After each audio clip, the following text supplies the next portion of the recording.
ഒടുവിൽ അത് സംഭവിച്ചു. ഇന്ത്യ ഒരു മാച്ച് ജയിച്ചു. അതായത് T20 ടീം അല്ലെങ്കിലും ODI ടീമാണെങ്കിലും ഒരുപാട് മുതിർന്ന അല്ലെങ്കിൽ എക്സ്പീരിയൻസ് ആയിട്ടുള്ള ബാറ്റർമാരും ബോളേഴ്സൊക്കെ ഉണ്ടെങ്കിലും ഒരു ജയം തന്നെയാണ്. കാര്യം തോറ്റ് നടക്കുന്നതിനിടയ്ക്ക് ആത്മവിശ്വാസം കിട്ടാൻ നമ്മളൊരു ജയം ആവശ്യമാണെന്ന് പറഞ്ഞിരുന്നു. അതെന്തായാലും ODIയിൽ കിട്ടിയിട്ടുണ്ട്. അതുകൊണ്ട് ഇനി അങ്ങോട്ട് ആ ഒരു ആത്മവിശ്വാസത്തിൻ്റെ ചിറകിലേറി മുന്നോട്ട് പോകാൻ കഴിയും.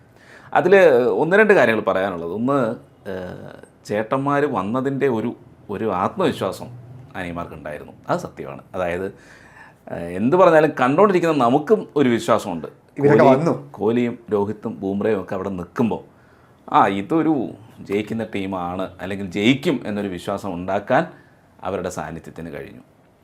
ഇംഗ്ലണ്ടിൻ്റെ സ്കോർ വലിയ സ്കോർ ആയിരുന്നില്ല. അത് തീർച്ചയായിട്ടും ബോളർമാർ എറിഞ്ഞിട്ടുണ്ടാണല്ലോ അങ്ങനെ ഉണ്ടായത്. അപ്പോൾ മൊത്തത്തിൽ ഒരു പോസിറ്റീവായി ഈ ജയം മാറും. തീർച്ചയായിട്ടും 2027 ഏകദിന ലോകകപ്പ് സൗത്ത് ആഫ്രിക്കൻ കണ്ടീഷനിൽ അരങ്ങേറുമ്പം വിദേശ സാഹചര്യങ്ങളിൽ ഇത്തരത്തിലുള്ള ഒരു വിജയം ഉണ്ടാകുന്നത് തീർച്ചയായിട്ടും നമുക്ക് സന്തോഷം നൽകുന്ന കാര്യമാണ്. നമ്മളെ സംബന്ധിച്ചിരിക്കും നമ്മൾ ഈ ചർച്ച ചെയ്യുന്ന വീഡിയോസിലെല്ലാം നമ്മൾ പറയുന്നൊരു കാര്യമായിരുന്നു, ഇംഗ്ലണ്ടിലെ നമ്മുടെ തുടർച്ചയായ പരാജയങ്ങൾ, അതിന് തൊട്ട് മുമ്പ് അയർലൻഡിലെ പരാജയങ്ങൾ, ആങ്കർ റോള് കളിക്കാനുള്ളൊരു താരത്തിൻ്റെ അഭാവം നമ്മളിവിടെ അഫക്റ്റ് ചെയ്യുന്നുണ്ട്. നമ്മൾ ആ വീഡിയോയിൽ പറഞ്ഞതുപോലെ തന്നെ ഇന്നലെ ഇംഗ്ലണ്ട് ഉയർത്തിയ സ്കോർ ചേസ് ചെയ്യവേ രോഹിത് ശർമ്മയുടെ വിക്കറ്റും തൊട്ട് പിന്നാലെ വിരാട് കോഹ്ലിയുടെ വിക്കറ്റ് നഷ്ടമാകുന്നു. പക്ഷേ ഇന്ത്യ പാനിക്കാവുന്നില്ല. അതിന് കാരണം ഗില്ലാണ്. നമ്മൾ എന്തൊക്കെ പറഞ്ഞാലും സമ്മതിച്ചു കൊടുക്കണം. ഗില്ലിനൊപ്പം തീർച്ചയായിട്ടും ശ്രേയസ് അയ്യരുടെ സപ്പോർട്ട് ഉണ്ടായിരുന്നു.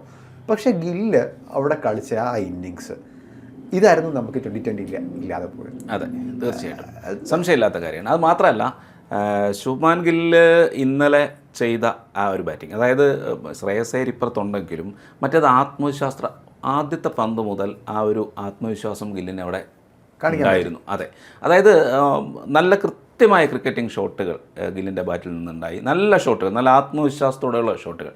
വേറൊരു കാര്യം കൂടെയുണ്ട്, അങ്ങനെ ഒരാൾ ഒരു സൈഡിൽ നിന്ന് ആത്മവിശ്വാസത്തോടുള്ള ഷോട്ടുകൾ കളിച്ചാൽ അത് ഇപ്പുറത്ത് നിൽക്കുന്ന ആൾക്ക് തീർച്ചയായിട്ടും ഒരു ഇതാണ്, ആത്മവിശ്വാസം കൊടുക്കും.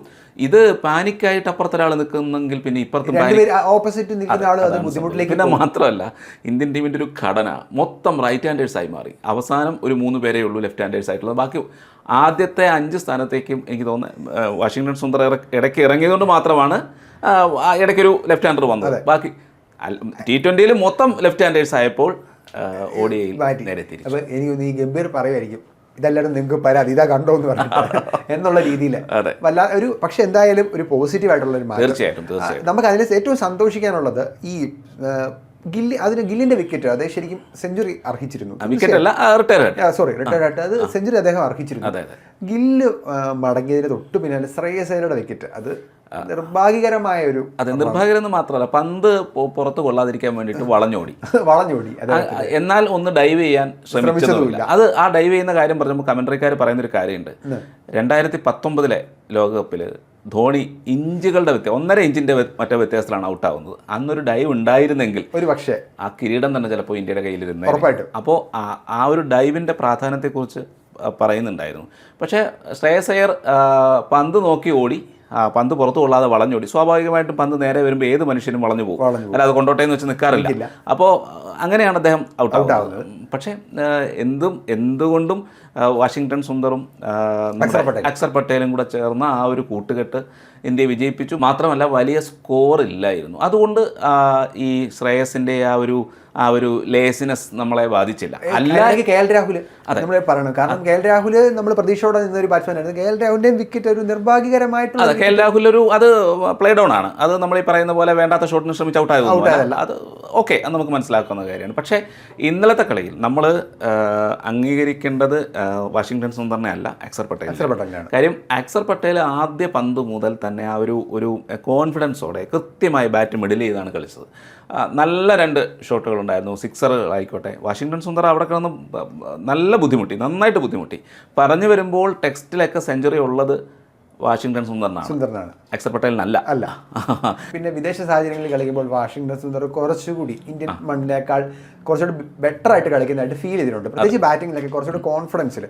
എന്തായാലും അത് ഇന്ത്യക്ക് ഒരു പോസിറ്റീവാണ്. തീർച്ചയായിട്ടും ആ ഒരു ഓക്കെ, ഇന്നലെ കുറച്ച് കഷ്ടപ്പെട്ടെങ്കിലും സ്കോർ നേടിയല്ലോ, എന്തായാലും ഒരു 50 അടിച്ചു. അപ്പോൾ അത് സ്വാഭാവികമായിട്ടും അടുത്ത കളികളിൽ അദ്ദേഹത്തിന് മുതൽക്കൂട്ടാണ്. പിന്നെ നമ്മൾ എടുത്തു പറയേണ്ട ഒരു കാര്യം, ബോളിങ്ങിലേക്ക് നമ്മൾ അതെ തീർച്ചയായിട്ടും നമ്മുടെ ബോളിംഗ് എന്തായാലും ഇന്ത്യയുടെ ഒരു ബോളിങ്ങിൻ്റെ ഏറ്റവും വലിയ പോസിറ്റീവ് എന്ന് പറയുന്നത് ജസ്പ്രീത് ബുംറയാണ് കടന്നു വരവ്. നേരത്തെ പറഞ്ഞതുപോലെ തന്നെ അത്തരത്തിലുള്ള ഒരു താരമുള്ളപ്പോൾ ആ ബോളിംഗ് യൂണിറ്റിന് മൊത്തത്തിലൊരു പോസിറ്റീവ് എനർജിയാണ് ഒരു മാറ്റം ഉണ്ടാവുന്നുണ്ട്. കാരണം ബുംറയുടെ അത്രയും ഓവർ എന്താ പറയുക, അത് സ്വാഭാവികമായിട്ട് സ്ലോ ആയിട്ടേ ബാറ്റ്സ്മാൻമാരെ കളിക്കുള്ളൂ. ഓപ്പോസിറ്റ് എൻഡിലുള്ള ബോളറെ അറ്റാക്ക് ചെയ്യാൻ നോക്കും, വിക്കറ്റുകൾ വീഴും. ഇന്നലെ അതാണ് ഗുർനൂർ ബ്രാഡിന്റെ ഓവറിൽ തീർച്ചയായിട്ടും 2 വിക്കറ്റുകൾ. ശേഷം ബുംറ വരുന്നു, ഹരിബ്രൂക്കിനെ വിക്കറ്റ് എടുക്കുന്നു, കളി മൊത്തത്തിൽ അങ്ങ് മാറുന്നു. എന്തായാലും ഇത് നമുക്കൊരു സന്തോഷിക്കാൻ വക നൽകുന്ന ഒരു വിജയം തന്നെയാണ്. അത് മാത്രമല്ല, എഡ്ബാസ്റ്റണിൽ 2014 ശേഷം ആദ്യമായിട്ടാണ് ഇംഗ്ലണ്ട് തോൽക്കുന്നത്. അപ്പോൾ ഈ ഒരു ഇതിൻ്റെ ആത്മവിശ്വാസം ഇനി അങ്ങോട്ടുള്ള കളികളിലും എന്തിനേറെ സിംബാബ്വെ സീരീസിലും പ്രതിഫലിക്കും, ഉറപ്പായിട്ടും പ്രതിഫലിക്കും, സംശയമില്ലാത്ത കാര്യമാണ്.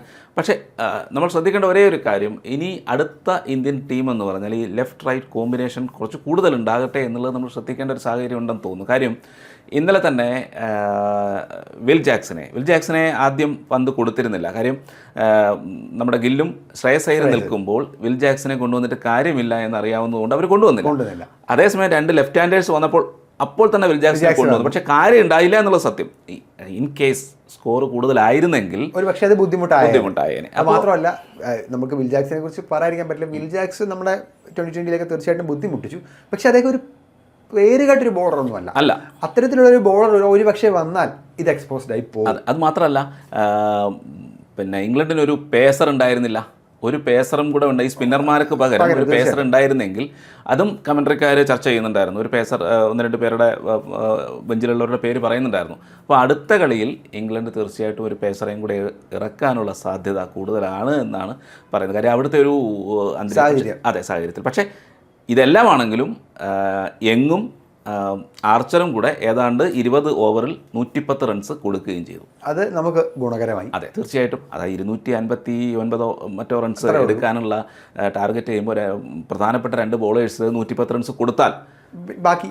അതെ, അപ്പോൾ അതൊരു പോയിൻ്റാണ്. അപ്പോൾ എന്തായാലും ഇന്നലെ കളിയുടെ മിക്ക മേഖലകളിലും ഇന്ത്യ മികച്ചു നിന്നു എന്നുള്ളതിൽ സംശയമില്ല. നമുക്കിനി ആകെ ഒറ്റ കാര്യം കൂടെ അറിഞ്ഞാൽ മതി. രോഹിത് ശർമ്മയും വിരാട് കോഹ്ലി ഏകദിനത്തിൽ, രോഹിത് ശർമ്മയെ സംബന്ധിച്ച് അദ്ദേഹം ഏകദിനത്തിൽ ഒന്നുകൂടെ പ്രൂവ് ചെയ്യാനുണ്ട്. വേറെ ഒന്നും കൊണ്ടല്ല, ലോകകപ്പ് വരുന്നുണ്ട്. കോഹ്ലിയെ സംബന്ധിച്ച് അദ്ദേഹം ഒരു ചെറിയ ബ്രേക്കിന് ശേഷമാണ് വരുന്നത്. അപ്പോൾ ഇവരെയും കൂടെ ഒന്ന് റൺസൊക്കെ കണ്ടെത്തി തീർച്ചയായിട്ടും അതെ, ആ മാറ്റം ഉണ്ടാവും. അത് എന്തായാലും അടുത്ത 2 ഓഡിയിലും അത് മാറ്റം ഉണ്ടാകുമെന്ന് തന്നെയാണ് എൻ്റെ വിശ്വാസം. രോഹിത് ശർമ്മ ആയാലും അവരൊന്നും അവരെ ഒന്നും അധികം അങ്ങോട്ട് നമുക്ക് മാറ്റി നിർത്താൻ കഴിയില്ല. അവരെന്തായാലും അവരുടെ ക്ലാസ് തെളിയിക്കും, അതിന് സംശയമൊന്നുമില്ല. അപ്പോൾ എന്തായാലും അതൊക്കെ നമുക്ക് കാണാൻ കഴിയട്ടെ. കുറേ നാളുകൊണ്ട് തോൽവി മാത്രം ചർച്ച ചെയ്തുകൊണ്ടിരുന്ന നമ്മൾ വിജയം ചർച്ച ചെയ്തിരിക്കുകയാണ്. അതെ, ഇന്ന് വിജയം ചർച്ച ചെയ്യാൻ നമുക്ക് കഴിഞ്ഞു. അതൊരു വലിയ കാര്യമാണ്. മറ്റേത് തോൽവി എല്ലായ്പ്പോഴും തോൽവി തന്നെയായിരുന്നു. തോൽവി തന്നെ ചർച്ച ചെയ്യലായിരുന്നു നമ്മുടെ പണി. നമ്മുടെ കമന്റ് ബോക്സിൽ നമ്മൾ ഇന്ത്യക്കാർക്കെതിരാന്ന് വരെ പറയുന്നുണ്ട്. അങ്ങനെ നമ്മളെ കുറിച്ച് ആരോപണങ്ങൾ ഉണ്ടായിരുന്നു. ഇങ്ങനെ തോറ്റുകൊണ്ടിരുന്നാൽ നമുക്ക് ആരായാലും പറഞ്ഞല്ലേ പറ്റൂ. പക്ഷേ ഇന്ന് ആ ഒരു ഇന്നലത്തെ ആ ഒരു വിജയത്തിലുള്ള സന്തോഷം മാത്രമല്ല, ഒരു എന്താ പറയുക, ഉള്ളിൻ്റെ ഉള്ളിൽ ഒരു പ്രതികാരം ചെയ്യുന്ന പോലെയുള്ള മനോഭാവവും കൂടെ നമുക്കുണ്ടായി എന്ന് പറയാതിരിക്കാൻ കഴിയില്ല. കാര്യം അങ്ങനെയുള്ള തോൽവിയായിരുന്നു. അതിൽ നിന്നൊരു മാറ്റവും ഒരു വിജയവും ഇന്ത്യക്ക് നേടാൻ കഴിഞ്ഞു. എന്തായാലും ഇനിയുള്ള ഈ ഏകദിന പരമ്പര നേടുക എന്നുള്ളത് ഇന്ത്യയെ സംബന്ധിച്ച് വളരെ നിർബന്ധമായ കാര്യമാണ്. നമുക്ക് തൂത്ത് വരണം. തീർച്ചയായിട്ടും ആ വൈറ്റ് വാഷിന് പകരം ഈ വൈറ്റ് വാഷ് ഉണ്ടെങ്കിലും ഇന്ത്യക്ക് മറുപടി കൊടുക്കും എന്ന് പ്രതീക്ഷിക്കാം നമുക്ക്.